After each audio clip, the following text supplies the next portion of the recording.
उत्तराखंड मुक्त विश्वविद्यालय के गृह विज्ञान विभाग से मैं डॉक्टर प्रीति बोरा हेलो हल्द्वानी के सभी श्रोताओं का स्वागत करती हूँ। नमस्कार साथियों, जैसा आप जानते हैं कि देश भर में सितंबर माह को पोषण माह के रूप में मनाया जाता है और इस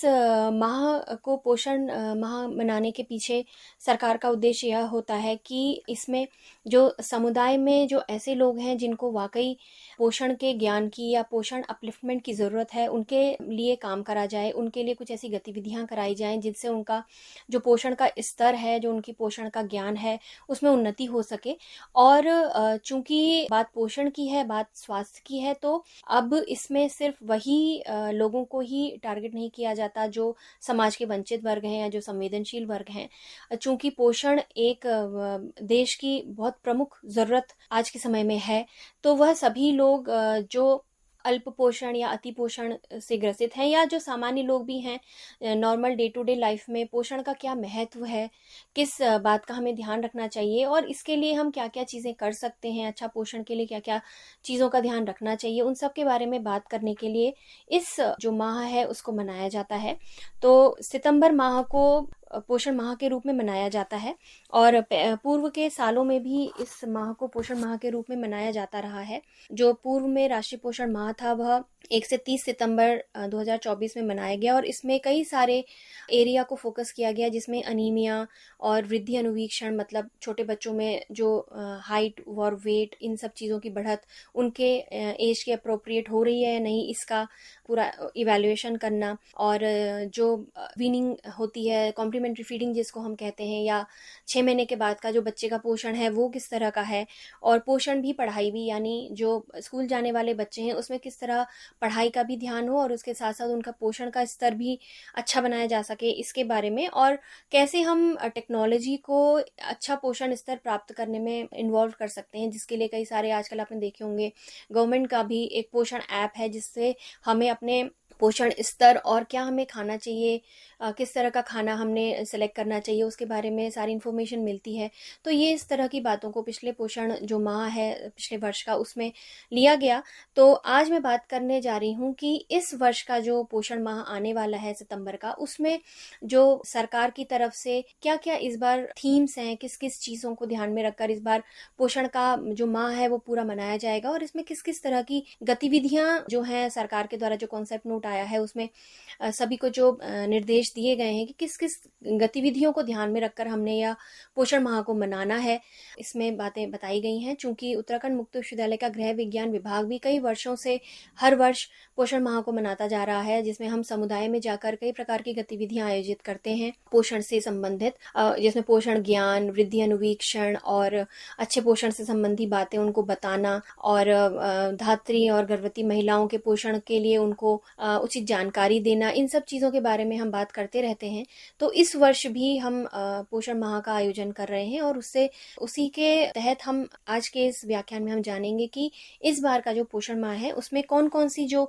थीम्स हैं उनके बारे में हमें बताया गया है कि कौन कौन सी थीम्स हमने इस बार लेनी है। तो कुल मिला के इस बार के जो पोषण माह है उसमें हम 5 जो हैं कॉन्सेप्ट हैं उनके बारे में बात कर रहे हैं। तो जो सबसे पहला कॉन्सेप्ट है वो है addressing obesity, reducing sugar and oil consumption. तो जैसे कि आप सब जानते हैं कि मोटापा अभी वर्तमान में कितनी बड़ी समस्या बन चुका है, हमारे देश की भी कहें या विश्व की आप बात करें तो आजकल छोटे छोटे बच्चे भी मोटापे से ग्रसित होते हैं, और ये जो वजन ज़्यादा होना या जिसको हम मोटापा कहते हैं, ये जो है वो आने वाले जो हमारा जीवन है उसमें कई प्रकार की जो बीमारियां होती हैं उनका बड़ा कारण बनता है।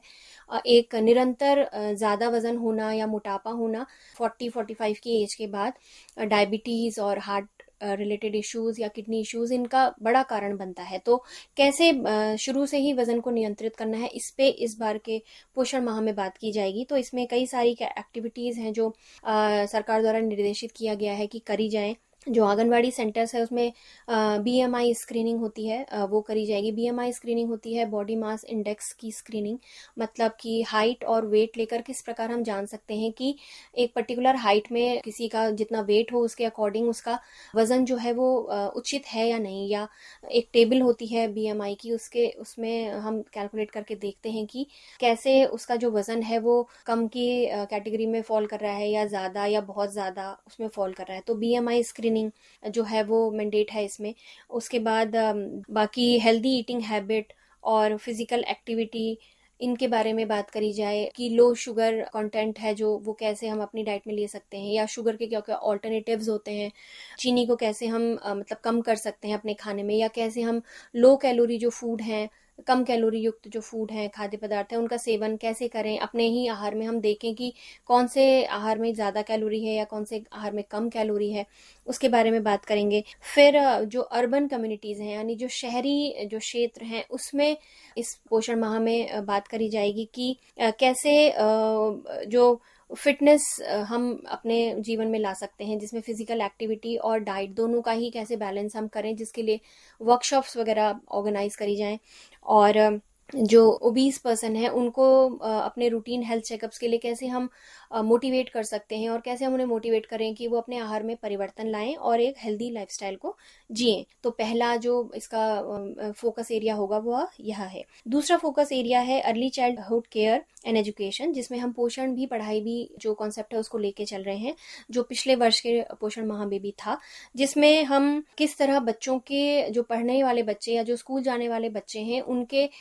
शिक्षा के साथ साथ उनके पोषण का भी ध्यान रखें, जिससे कि उनका जो एज होती है जिसमें वो सीखते हैं उसको कैसे हम और बेहतर बना सकते हैं। अच्छा न्यूट्रिशन देके संतुलित आहार से उनको कैसे हम ज़्यादा से ज़्यादा बेनिफिट कर सकते हैं। तो इसमें जो आंगनबाड़ी है उनका बहुत बड़ा रोल होता है, क्योंकि उसमें ऐसे बच्चे आते हैं 6 साल तक के बच्चे, जिसमें जो शुरुआत कर रहे होते हैं अपनी पढ़ाई की, तो उनको किस तरीके से हम स्टोरी टेलिंग के माध्यम से या पपेट शोज के माध्यम से या खिलौनों के माध्यम से किस तरह बताएं कि अच्छे आहार का उनके जीवन में क्या महत्व है, किस तरह से उनकी माताओं को और जो उनके केयर टेकर्स हैं उनको किस तरह से मोटिवेट करें कि वो अपने बच्चे के खाने पर ध्यान दें, कौन कौन से पोषक तत्वों की उनको अधिक आवश्यकता है, इस बारे में उनको बताएं। और ऐसी एक्टिविटीज को फोकस करें जो बच्चों के शुरुआती जीवन के आहार में ज़्यादा फोकस हो, इस तरह की एक्टिविटीज़ को फोकस करें। और इसमें हम जो आंगनवाड़ी के वर्कर्स हैं, जो टीचर्स हैं और प्राइमरी स्कूल के टीचर्स हैं, उनको किस तरह से इन्वॉल्व करके उनके स्कूल्स में ऐसी एक्टिविटीज़ करवाएं, जैसे उनके स्कूल में कोई एनुअल डे हो या स्पोर्ट्स डे हो, उसको किस तरह से कोऑर्डिनेट करके हम उनके पोषण भी पढ़ाई भी वाले कॉन्सेप्ट की तरफ से उसको मोटिवेट करें। और कम्युनिटी अवेयरनेस प्रोग्राम इसमें हम कर सकते हैं, जिसमें समुदाय में जाकर लोगों को बताएं कि किस तरह से जो जीवन के शुरुआती साल हैं उसमें पोषण कितना महत्वपूर्ण है, और वही एक अच्छे जीवन की नींव रखता है, एक अच्छा पोषण। तो इस तरह से कम्युनिटी अवेयरनेस के जो प्रोग्राम्स है वो हम करेंगे। तीसरा जो कॉन्सेप्ट है एक पेड़ माँ के नाम, जो गत वर्ष की भांति ही इस वर्ष भी जिसको कॉन्सेप्ट में लिया गया है। तो इसमें मुख्यतः जो ट्री प्लांटेशन ड्राइव्स होती हैं, वृक्षारोपण कार्यक्रम वृहद रूप से बच्चों में और उनके स्कूलों में, आंगनवाड़ीज में और पंचायत भवन, गवर्नमेंट स्कूल्स, इन सब में तेजी से मुहिम चलाएं इस तरह की। और फिर सिंगल यूज प्लास्टिक, और जो ऐसा प्लास्टिक होता है जो ज़्यादा जिसका उपयोग हम करते हैं उसको कम करने के लिए फोकस करें। इको फ्रेंडली जो ऑल्टरनेटिव्स होते हैं, जैसे हम बाजार गए तो प्लास्टिक के थैले की जगह हम कपड़े का थैला ले जाएं। एक तो क्या है कि वह बार बार यूज़ हो सकता है, इसको हम वॉश करके यूज़ कर सकते हैं। दूसरा वो बायोडिग्रेडेबल भी है, तो उसमें ये होगा कि हम जो अपनी प्रकृति है, जो अपना एनवायरनमेंट है, उसको नुकसान नहीं पहुंचाएंगे।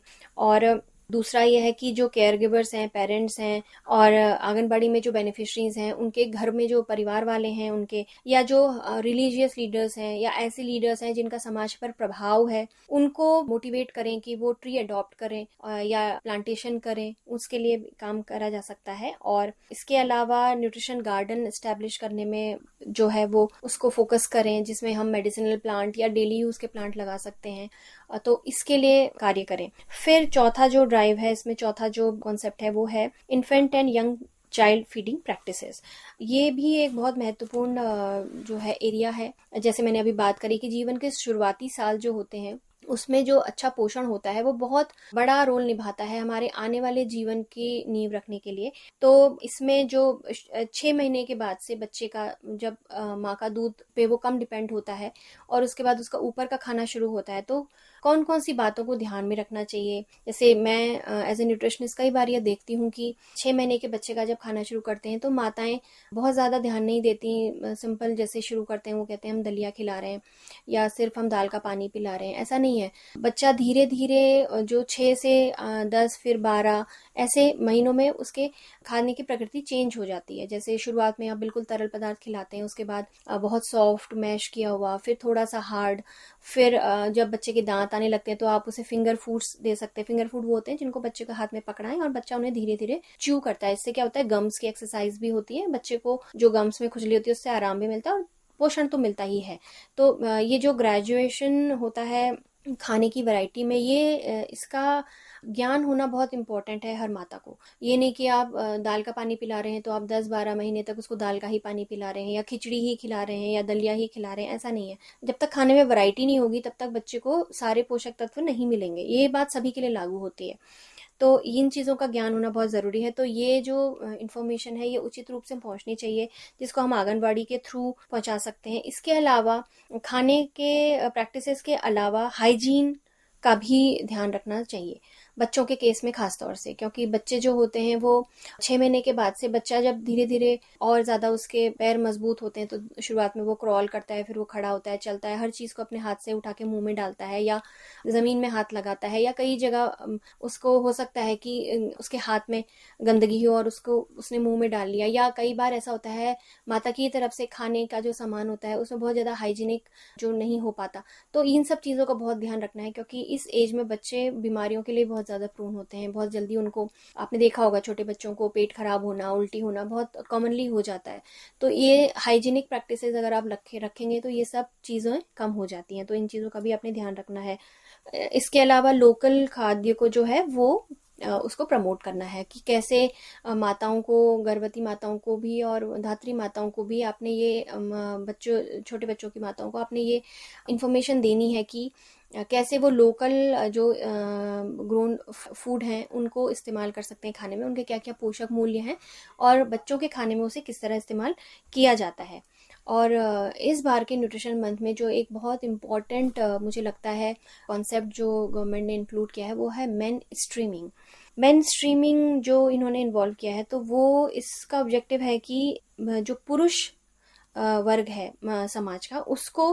न्यूट्रिशन अवेयरनेस और केयर गिविंग रोल्स में इन्वॉल्व करना। मतलब कि महिलाएं तो कर ही रही हैं इस काम को, बच्चों को संभालना, बच्चों को खाना खिलाना, बच्चों के न्यूट्रिशन के बारे में हम महिलाओं को बताते हैं, उनकी माताओं को बताते हैं। जो इस बार का न्यूट्रिशन मंथ है वह इस पे ज़्यादा भी फोकस करेगा कि कैसे हम समाज के पुरुष वर्ग को इसमें इन्वॉल्व करें। तो इसमें कम्युनिटी लेवल पे उनको बुलाकर, उनके साथ सभाएं करके और न्यूट्रिशन की इम्पोर्टेंस बताकर इस तरह से काम कर सकते हैं। इसके अलावा नुक्कड़ नाटक या रेडियो के माध्यम से, जैसे ये भी एक माध्यम जिसमें मैं व्याख्यान देख के बता रही हूँ, उसको बताना कि कॉम्प्लीमेंट्री फीडिंग क्या होती है, जीवन के पहले 2 वर्ष में जो ब्रेन का डेवलपमेंट होता है उसमें कितना इंपॉर्टेंट रोल है न्यूट्रिशन का, वो बताना। फिर प्रेगनेंसी में और लैक्टेशन में महिला के खाने का क्या रोल है, क्या उसको पोषण मिलना चाहिए और वो कितना ज़रूरी है उसके आने वाले बच्चे के लिए, या दूध पिलाने वाली माता का पोषण कितना ज़रूरी है उसके लिए और उसके दूध पीने वाले बच्चे के लिए, ये सब चीज़ें। उसके अलावा कई मीडिया एक्टिविटीज़ जैसे कम्युनिटी रेडियो को इन्वॉल्व करना, एनजीओज़ को इन्वॉल्व करना। इसके अलावा समाज के जो प्रभुत्व लोग होते हैं, जो लोकल लीडर्स या ऐसे लोग जिनका समाज पर प्रभाव होता है, उनको इसमें इन्वॉल्व करें कि कैसे जो पुरुष वर्ग है वो भी, आज की ज़रूरत है कि महिलाओं के जो इस वाला जो पोषण है या खुद का भी पोषण है या बच्चों का पोषण है उसमें समान रूप से भागीदारी करें। उसको भी इतनी इन्फॉर्मेशन हो कि बच्चे को खाने में क्या चाहिए, महिला को खाने में क्या चाहिए, या खुद उसकी जो संतुलित हो आहार वो कितना आवश्यक है, उसमें कौन कौन से पोषक तत्वों की आवश्यकता है, इन सब चीज़ों के बारे में जानकारी होना बहुत ज़रूरी है। तो श्रोताओं, जो आज का ये व्याख्यान था वह इस यही बेस था कि कैसे हम जो आने वाला जो माह है उसको किस तरह से सेलिब्रेट करें। तो आप लोग भी अपने आसपास जो हैं उसमें इस तरह के कुछ छोटे मोटे जो कार्यक्रम हैं उनमें भागीदारी कर सकते हैं। किसी के लिए जैसे कोई आंगनबाड़ी में हो या कोई स्कूल में हो या कोई ऐसे समाज में कोई इस तरह के कार्य कर रहे हो तो उसमें आप भागीदारी करें और ज़्यादा से ज़्यादा जो पोषण माह है उसको सफल बनाएं। हम भी यहाँ उत्तराखंड मुक्त विश्वविद्यालय में गृह विज्ञान विभाग के द्वारा कई सारे कार्यक्रम संचालित कर रहे हैं, स्कूलों में जाकर, आंगनबाड़ी में कार्यक्रम करके और अपने जो हमारे यहाँ के विद्यार्थी हैं उनके लिए कार्यक्रम और इस तरह से जो सामुदायिक कार्यक्रम है जैसे रेडियो के माध्यम से, ऑडियो के वीडियो के माध्यम से हम जानकारी साझा कर रहे हैं। आप लोग भी इसमें ज़्यादा से ज़्यादा भागीदारी करें और पोषण माह को सफल बनाएं। बहुत बहुत धन्यवाद।